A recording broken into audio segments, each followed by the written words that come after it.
So, a few days ago, Disney Plus Day happened, and we got a ton of new MCU shows and other holiday specials, etc., stuff coming out. So, I thought it'd be a great time for me to rank all 18 Disney Plus shows from the worst to the best, based on anticipation. This is Max Reviews. I'm Brandon Richards, and I love talking about movies, and today I'll be talking about shows. I have really enjoyed most of the Marvel Disney Plus shows. They're a bit mixed. I like Loki, but I think we should just dive into this. So let's get started. Coming in 18th place, this one I really was not looking forward to that much, is I Am Groot. Now, I Am Groot does have some potential for me. It can be fun, maybe, but everything that I've heard about it, it's just like this short stories with baby Groot and Guardians of the Galaxy, maybe, and just seeing him be cute and do stuff. Now, that could be fun, I could say. They came out with the Olaf show kind of thing with, like, in total, like, 10 minutes of him just doing reenactments of Disney movies, and it was fun. I loved it. Well, I didn't love it. It was great, and I liked it. It was fun, and we had fun watching it, and it's just nice little show that I put a lot higher than a lot of other shows this year that were bad. But I feel like that is what I Am Groot can be. It could be fun, cute, lighthearted maybe, but I do not think it's going to be like essential to the MCU or anything. I think it's just going to be a bunch of little shorts. So yeah, that's my placement of it. Okay, coming in 17th place is Miss Marvel. Now, I was looking forward to this show earlier than this. I think Miss Marvel is a very nice character to dive into, and they could do something new because we've never seen it before. Her powers looked cool with extending and enlarging her hands, and she could be like Peter Parker to the MCU, but a new Peter Parker. And then we got the trailer and this little clip, like 1 minute trailer, and I didn't like what I was seeing. Her powers have been gone from stretching and being, I guess, maybe too much like Mr. Fantastic to being maybe Energy Blast or something. They don't really show her powers that well. And then it seems her costume, it looks goofy. I'm going to be honest, I didn't like her costume that much. It might get a better costume, but I didn't like the one that we saw. And then the vibe didn't really work for me. It seemed like a Disney show from the Disney Kids channel that just happened to be a superhero one. And for me, I didn't like that. I don't like the Disney Kids shows. I just find almost all of them, except for like one, to be bad. So I think there's some potential for this to be good. It probably will be good. I'm mixed on it because it's based the two of the episodes are written and directed and stuff. Well, directed by the people that did Bad Boys for Life, which that's a rated R movie, violent, crazy. So I'm mixed on it, but right now it's going to the very bottom of my list almost. Okay, 16th place is the Halloween special with a werewolf. Now, this seems very, very different for the MCU. I like this Halloween special. That's nice. I looked at the Disney Channel this October, checked out, hey, what did they got? They had nothing. They had absolutely trash, not one good Halloween movie. Maybe The Nightmare Before Christmas, but I didn't check that one out. So I feel like Disney needs a creepier, better Halloween special, but also I know nothing about this werewolf character. I don't know him from the comics. It seems like an interesting thing to do, but I really don't know anything about it, so I can't put it that high. Okay, coming in 15th place is going to be Ironheart. Now, this is another one that's sort of mixed because a new character, she could be in Black Panther Wakanda Forever, that'd be cool, and she creates an advanced piece of armor. That doesn't sound interesting to me. Everything that they've told us, she could be interesting. She could be like the Shuri, but as Tony Stark, more American kind of a version of her, but I don't know. We don't really know a bunch, so I can't put it that high, the show, but I don't have much to say for good. It could be interesting, but I don't know. Okay, 14th place is Marvel Zombies. Now, I liked most of What If, and then other parts I didn't. Marvel Zombies, the zombie episode was like a mid-tier for me. It was middle of the line. You would see that if you checked out my ranking, which you can right here on Max Reviews. Please like, subscribe, and everything. But it was good. It was interesting. I liked it. But I don't really know if it's meant to be a show. I think I'll have a fun time with it. Something else different for the MCU. But if it's following all the characters and stuff, I would like to see this. This seems interesting. Ironheart probably will be better in the long run, but I know more about Marvel Zombies right now than I do about Ironheart. 13th place for me is going to be the Wakanda show that we know about nothing about. It could be about the Dora Milaje. It could be about some new character that we learn. It could be about Shuri. We don't know. It's going to be a Wakanda show. And I feel like Wakanda could be a nice show. I love Black Panther, but it's going to be hard to see what they do with Black Panther Wakanda Forever. And how they expand on that, I don't know. It's going to be hard, I'd say, without Chadwick Boseman. But the Wakanda show, I can see that as interesting in this world of Wakanda and after the blip, as they call it. So that could be interesting. Okay, 12th place for me. This one might be a bit low. I don't know. I didn't really have a huge anticipation level for this, but Spider-Man Freshman Year. Now, this is going to be an animated show about Spider-Man getting his powers, losing Uncle Ben, all the classic stuff. Now, they said it would be as never seen before, kind of a thing. And that could be interesting. One of the things that I'm okay with, but it's sort of annoying, is Peter Parker has always teamed up with some other MCU character to prop him up. We have Tony Stark, and then we have Nick Fury. Now we have Doctor Strange, and this is going to be interesting to see a different kind of Spider-Man thing with it's just Peter Parker. How does he handle it? But also the animation that they showed, I don't know if I like it that much, and just that little thing. And I feel like I have a less anticipation level because we've seen this story before. I would like to see this maybe in flashbacks or something in No Way Home, but I don't think that this would be the greatest way to do things. Probably, it's going to be okay, but I can't really say much.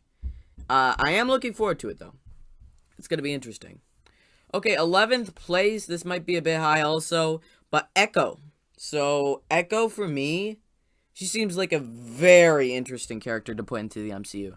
She can't hear, but also, she's the daughter of Kingpin. She fights with Daredevil, and she's going to be in the Hawkeye show.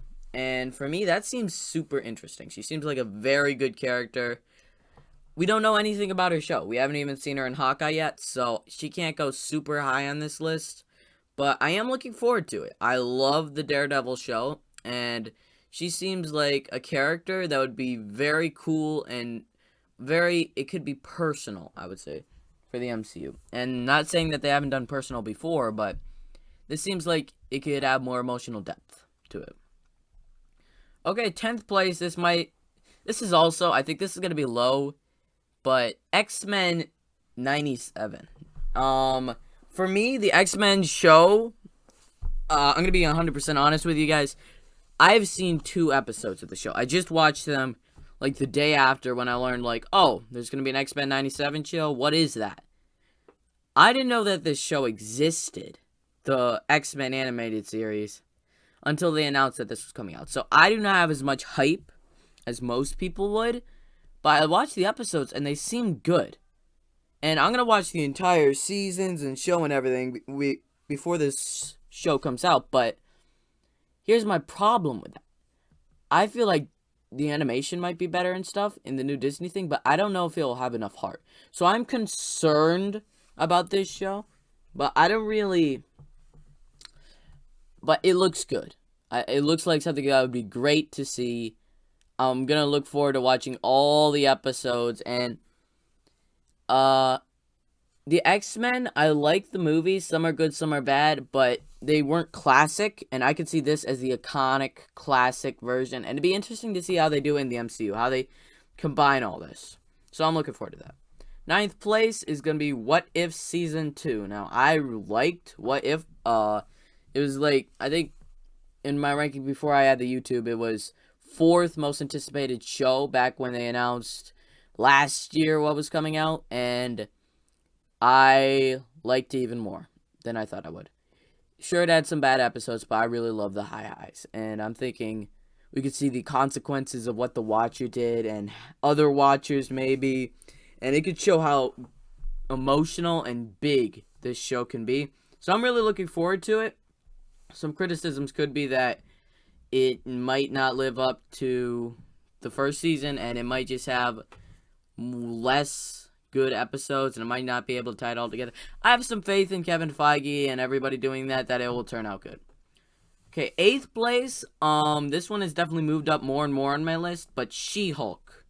So for She-Hulk, I really like the trailer that they had. The look of the show is interesting. The lawyer kind of thing, it looks very good. And seeing Professor Hulk there, man, we need depth to that. We need to see more of Hulk, I think, in the MCU. We need him to have something else because he had one movie in the beginning and then they recast him. And he hasn't had his own movie since, except for like Thor Ragnarok, which is Thor Ragnarok. So She-Hulk can be a very interesting study. It looks like an interesting lawyer show. Like, that'd be interesting to see how she reacts. Like, if she gets angry, what's going to happen in the lawyer show? And two more things that boost this is it's going to be having 10 episodes. Most of these shows are only having 6 episodes. And even What If it was supposed to have 10, but it has 9 now. So, it's interesting. This is going to be the show that has some of the most episodes. That seems interesting to me. So, I'm looking forward to this. It looks interesting. And the other thing that really boosts this one is Abomination is returning. And we saw him in Shang-Chi. What is going on? Is she going to fight him? Is she going to team up with him? Is he just going to be there? Is Hulk been performing on him? I'm just very looking forward to see what they do with Abomination. Because I think he's a very underrated character in the MCU. Okay. Coming in 7th place is Agatha House of Harkness. Now, WandaVision, I think, had its problems in the end, but I think Agatha was great. This spice boom character who had a great song and really, I think, was a great villain for the MCU. And I feel like she could have her own show, and that could be interesting to see her, like a continuation of WandaVision. And I think there could be it could be better than WandaVision, potentially. Maybe. The only problem that I have with this show is Agatha.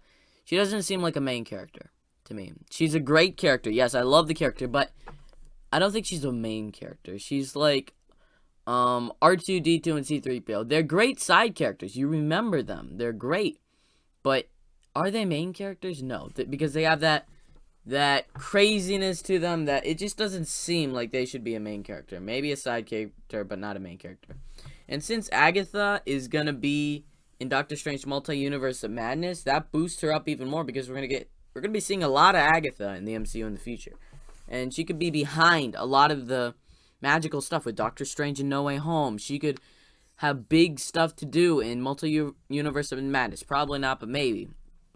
And so it seems like this would be interesting to see after Spider-Man No Way Home and Doctor Strange Multi-Universe of Madness, where we are with the character and how it goes. So next will be 6th place is going to be Guardians of the Galaxy Holiday Special. Now, I love the Guardians of the Galaxy as a team, as a trio, as just a movie. The first one, the second one I think has its flaws, but I think it's still pretty good. And I feel like it could be just fun. James Gunn, he said he's excited for it. So that makes me excited because James Gunn, he has been doing great movies, I think. He did the Suicide Squad this year, which I absolutely loved. He did Guardians of the Galaxy back in 2014, which I loved also. Guardians of the Galaxy had its problems, and he's coming out with Guardians of the Galaxy Volume 3. So, it's going to be another nice thing as we're getting into sort of the holidays. Disney Plus probably will have nice, okay holiday specials and stuff like that. But I think these Halloween specials and holiday specials will just boost the holidays for me for Disney Plus, because if you look at it, Netflix and Hulu and even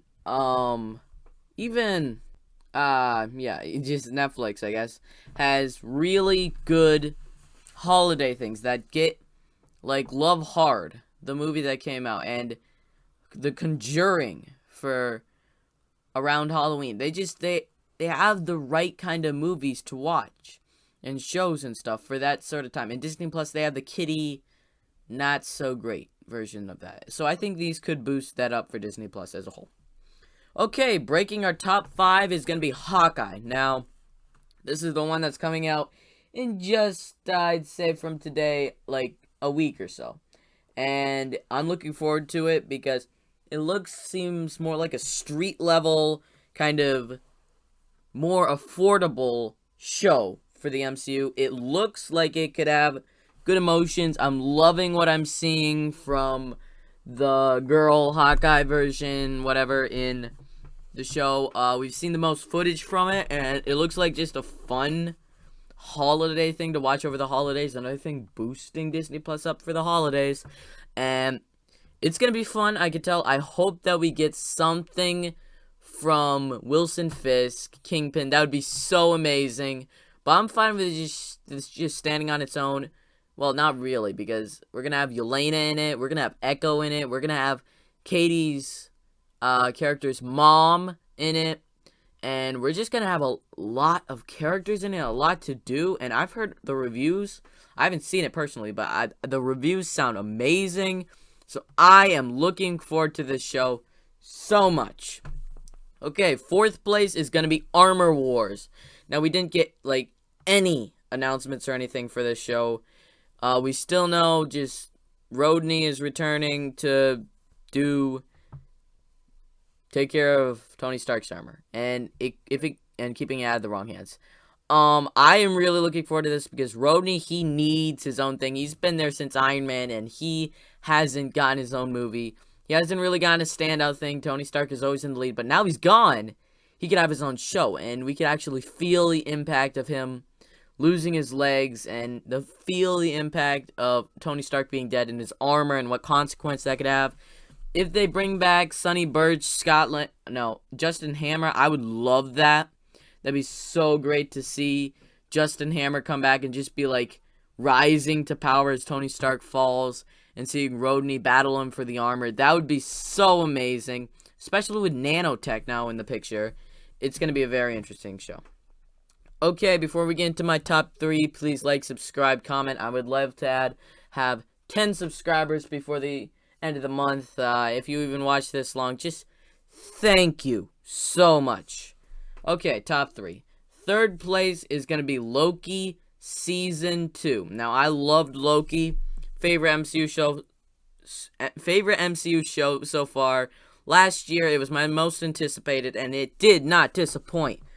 But for this year, once it came out, it has big implications. But also, I don't see where they're going to go with the Loki show from here. It was a great introduction, but what else are they going to do? It's going to be harder to do it, but I'm still looking forward to it. I love the characters of Mobius, and Loki has been boosted even more, and if we see more Kang, that would be amazing, and Sylvie, and you understand at the end of Loki how it goes, but the implications of everything that happens in Loki, we're going to see that. We saw that with What If, we are going to see that with Multi-Universe of Madness, but I don't see what's going to go after that. How is that going to continue? So, it's going to be, that's why it's not in higher with these top 2. These top 2, we know more about them. We've seen bits of footage from it. So that's why Loki Season 2 isn't as high. That said, let's get going on to the 2nd place, which is Secret Invasion. And I was hyped for this show last year. It was probably lower, a lot lower than it was this year, but now that we have just that one shot of Nick Fury, that boosts me more. The more that you think about it, the more interesting it could be. They said it's going to be the biggest crossover since Civil War. It's coming out next year. So excited for it. Having what is going to happen with these characters and who is what. And you look at Nick Fury. Is that Nick Fury? Is that Talos? Who is that? And that's just gives you such a great idea for the show that and I'm wondering, are they going to do it from the comics, and are the Skrulls actually going to be able to have superhero powers as they turn into characters? There's just so many implications that this could have. So looking forward to it. Can't wait. But there can only be one winner. So coming in at first place is Moon Knight. Now, Batman is my favorite superhero character ever. And Moon Knight seems like an Egyptian version of Batman with mental disorder, played by Oscar Isaac of all people. So we got our actual footage, and I am loving it. Seeing him wondering, having these two sides of him, Oscar Isaac playing multiple versions of himself. Moon Knight, the costume looks awesome. Loving it. Oscar Isaac is such a great character. He's at the top of his game right here with just being in Dune, which if you want a review for that, comment down below. I'll do a review on Dune. I just saw it last week, and he is a great actor. He's done Poe Dameron boosting him up, and then he's been in all these very good movies, most recently Dune. And so I am looking forward to seeing this show so much. I just can't wait. It's gonna be so great to see it. The Egyptian stuff, the darker stuff, like problems with the MCU shows. I guess they're not problems, but they're getting ready for a wide arrangement of audiences. Like they had the Miss Marvel show, which is probably gonna be for, I don't know, people 4 to 10 or something like that. And then they were having Moon Knight. That's gonna be like teenager, adult, kind of darker, and so looking forward to it. And this is the show targeted for me. This is the show that I'm looking forward to. This is the show #1 on the MCU list. Thank you for watching. This is Max Reviews. I'm Brayden. Comment, like, subscribe. If you made it through this far through the video, please. Well, no, not please. Thank you. So please like, subscribe, comment. This is Brayden, Max Reviews. Brayden out.